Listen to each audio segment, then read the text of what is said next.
All right, Sistas fans, today we're talking Simps.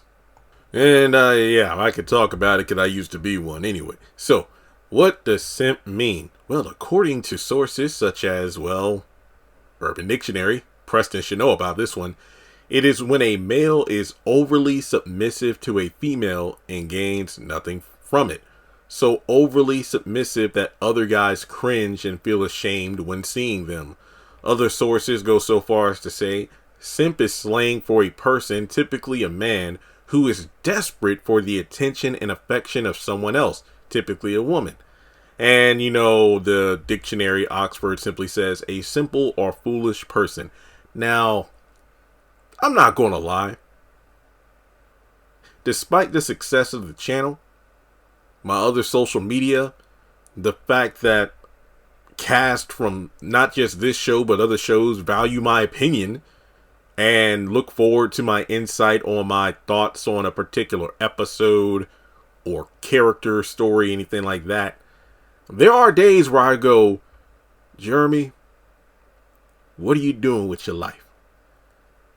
This is a show geared towards women, but at the same time, you do have male characters in there, so everybody can get something out of it. I mean, like I said before, way before the show started, I asked myself, okay, the haves and the have-nots is eventually ending. It only has like one and a half more seasons left. I could either jump aboard Sistas and see where it goes, or I can just try to find another show in order to keep the channel going. But I decided, you know what? I'm going to give it a shot. But it's a show with 4 women. Remember, this was season 1, before Zatima was like a big thing. And I said, it's about the lives of, 30-something-year-olds and how they navigate through, love and finding true love and relationships in a world in the modern age of social media. And I thought, now what do okay, that was 2019, so 27-year-old heterosexual black male, what could I add to the conversation? Like what can I say? What can't I say? And I was reassured by Andy herself that I'm sure you'll find something out of Sisters because he has a little something for everybody. And next thing you know, boom, Sisters, the biggest show on the channel, and here I am 3 years later. So when I look at the show itself, yes, it is a female focused show, but it does have something for everybody. But the thing is, though, despite being a female focused show, how does it depict men? And I'm talking heterosexual men, so, because I that's the only angle I feel comfortable speaking about, like, case in point, when it comes to characters like Maurice or any other character who is, LGBT and whatnot, I've had fans say, I don't like how we as a group of people are represented because we're overly desperate, we're clingy, we're overly sexualized, we're, flamboyant, that kind of thing. So fans from that demographic don't feel they're represented properly. So just to let you know, I'm speaking from the simp direction, from, the male trying to get a female perspective, just want to put that out there. So if anybody else feels like there are other characters displayed as simps, chime in the comments. But for me, I wanted to talk about how, as this is something that's been going on since like season 1, but it's really been something that stood out as of the past couple seasons. And I'm just going to list off some of the characters who are, as the definition from Urban Dictionary says, so overly submissive that other guys cringed and feel ashamed when seeing them. That could be twofold, like for me, that could be like, ooh, I see a lot of myself in this character. Or it's like, this is just painfully simping because of the fact that it's been going on for so long and you just can't take no for an answer. And it's at what point do you get it? Like, at what point is it going to stick that, okay, this person doesn't want you, this person doesn't want to be with you, why are you still pursuing them when it's painfully obvious they don't want you back. I think the poster boy simp of the entire series is Aaron, because he had the biggest fall from grace from being a character with a backbone who wasn't afraid to stand up to Karen. And I don't even want to say talk down, but I think the better term is to call her out for her own, toxic behavior, such as, I think one of my favorite lines is, I can't believe someone so beautiful could let so much ugliness come out of her mouth. Like when he was standing there as she tore Zach to shreds when Aaron was standing right there. So I really do think that when it boils down to it, Aaron is one of the worst examples of simping, but I think it comes down to the writing as well. Like when it comes to Tyler Perry, I mean, what man would literally stay around? I don't even want to say what man would let a woman, but what man would still stick around and try to, pursue a woman who has said, I'm sorry I ever slept with you. I don't want this baby to be yours. Constantly asking for space. The space thing isn't that bad. It's the fact that, Aaron just doesn't take a hint. And being a preacher, even going so far as to say, God spoke to me and, yada, yada, yada, you're the one. And you even walked in on her and Zach doing the do, despite the fact you told your ex-wife, in front of Andy as you were getting your divorce papers filed that, or actually when he spoke to Andy about Karen and how he was getting divorced, it's like, my wife cheated and that's like the biggest no-no for me. It's like, once you cheat, that's it. And even, it's just ridiculous to me that we're still having this conversation.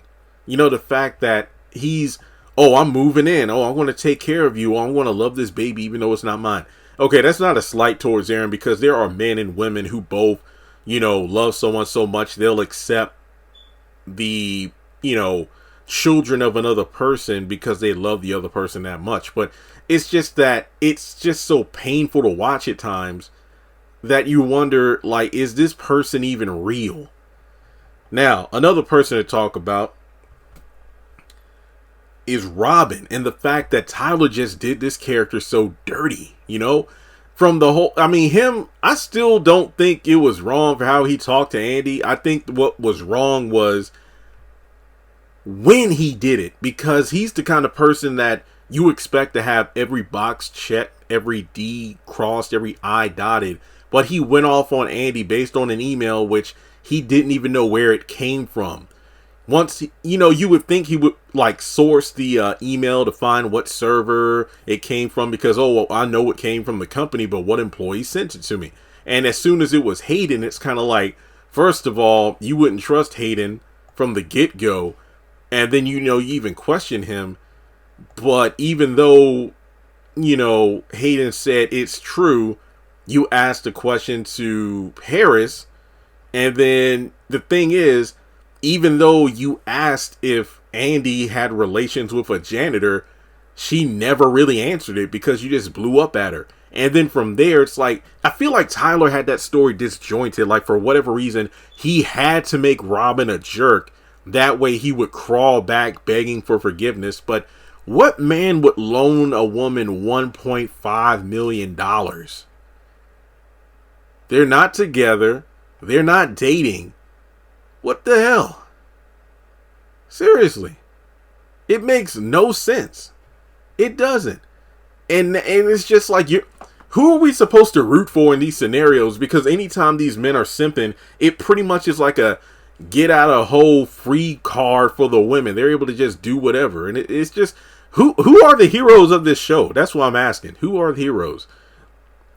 And now Robin's about to lose his company, or at least his share in the company. And as a result, Andy decides, you know what? Hey, Robin, you're a person who's simping for me, so I'll ask to borrow $1.5 million. But since you need, money yourself, here's this dangerous loan shark with interest. So good luck with that. The hell? All right. Preston is another character who is just, as much as I love the character, I don't love what Tyler did with him. It's the fact that, Andy, it's almost like the fact that he doesn't want to get rid of actors give him the boot from the show because he loves working with people so much. The fact that you keep people on, it's almost like you're too eager to please. Like it goes back to the Sistas after show where the cast talked about what they wanted to do with their characters. Like Mignon talked about hot girls summering it up, and yet at the same time it's like, okay, I'll give Danny a hot girl summer, but Preston, I'll just have him stick around. And he threw in that whole bull crap about the Mindy thing, this character who came out of nowhere, who wanted to marry Preston, and then it got to the point where it was Danny's decision. Oh, I'll marry her if, you don't want me to. I mean, I won't marry her if you say you don't want me to. And that's just a terrible reflection of the character. And now we have Danny back to how she was, where even though Preston's at the apartment, she's dismissive towards him. She's seeing other guys while he's at home. It's just awful.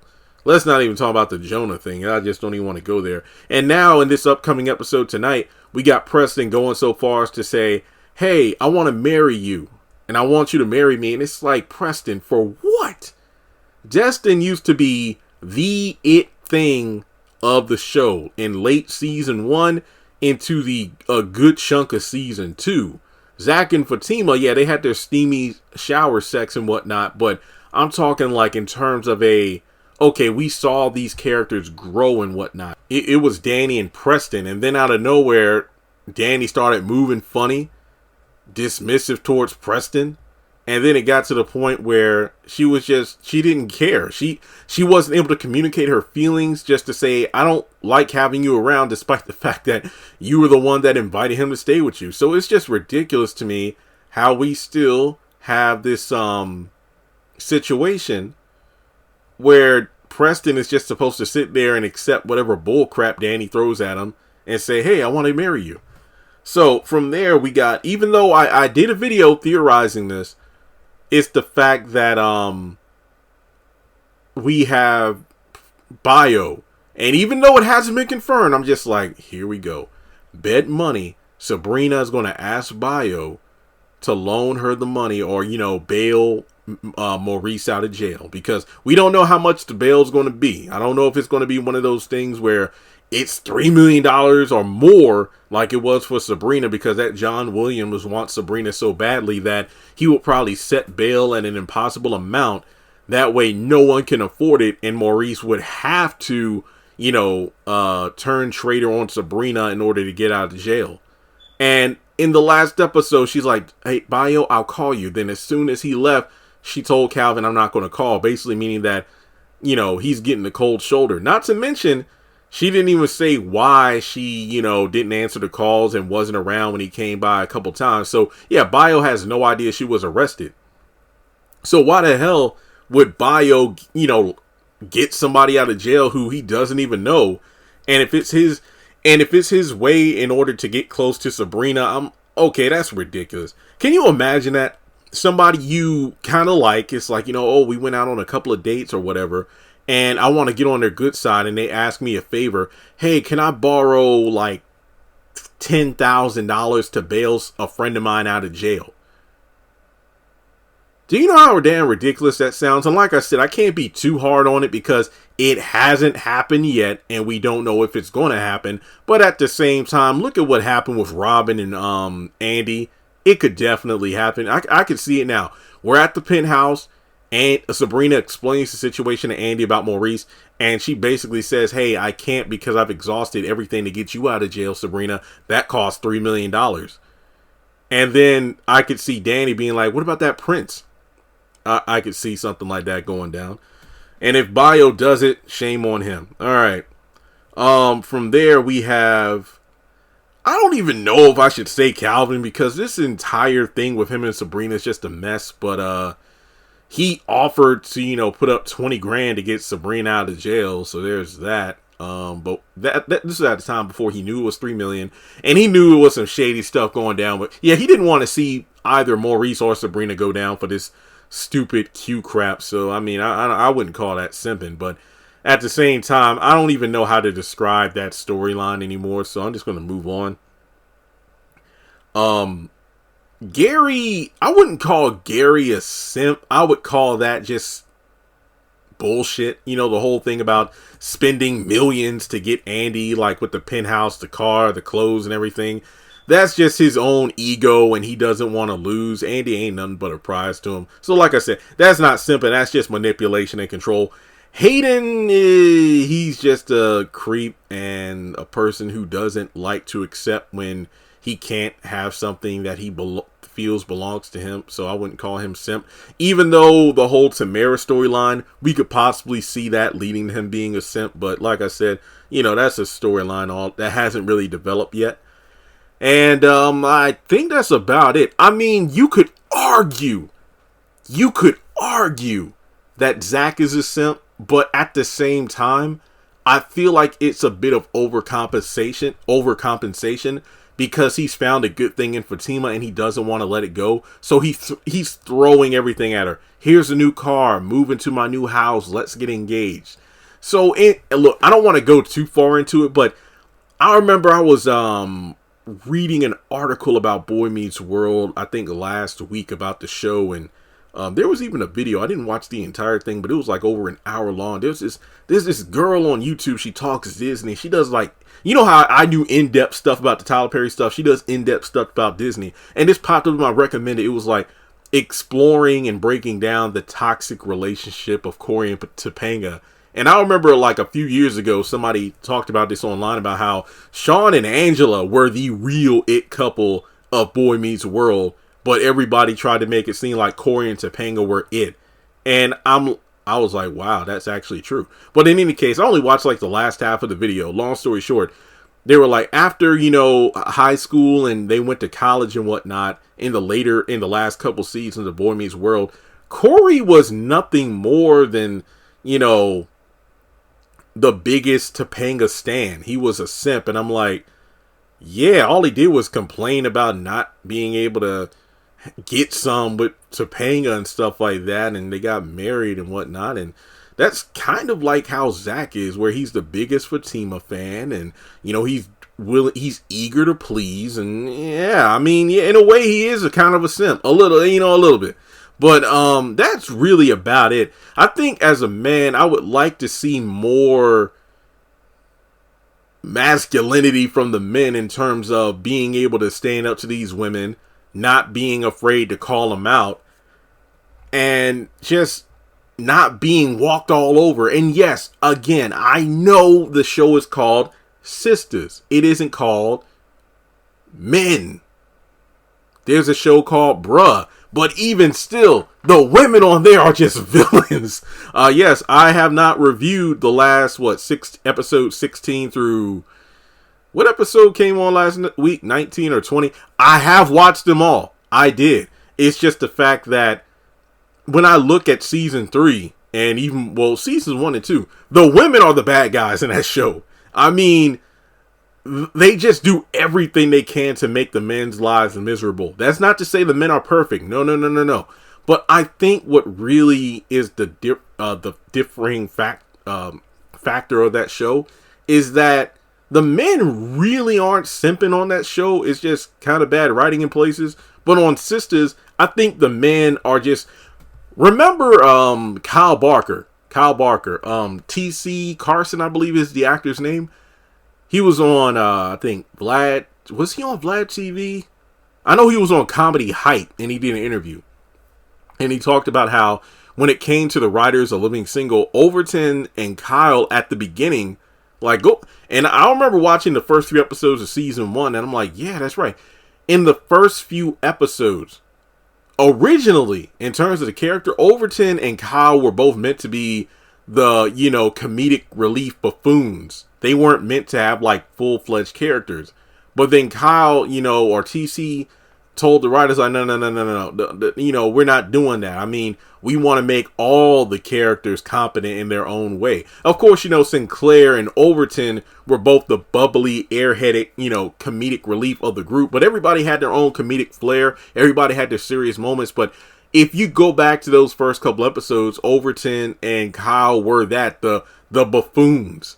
You know, like when the first episode, or when they went to the nightclub and whatnot. And then as time went on, you know, Kyle became more suave, debonair, and you know, Overton became the lovable, you know, goofball handyman. And I feel like the same needs to be done with the men of I'm not living single, but Sistas, in that, okay, yes, men can be sensitive, they can be understanding, but to be walked all over by these women, it isn't realistic in terms of most of the characters like Aaron and now even Preston and Robin. They don't feel like real characters. They feel like cardboard cutouts who have, you know, lines fed to them that they're supposed to recite over and over again. Hey, I want to talk. Oh, I understand. Do you need some money? I'm so sorry. No matter what the women do, no matter how you know, awful they get treated, how it doesn't matter how much they get walked all over.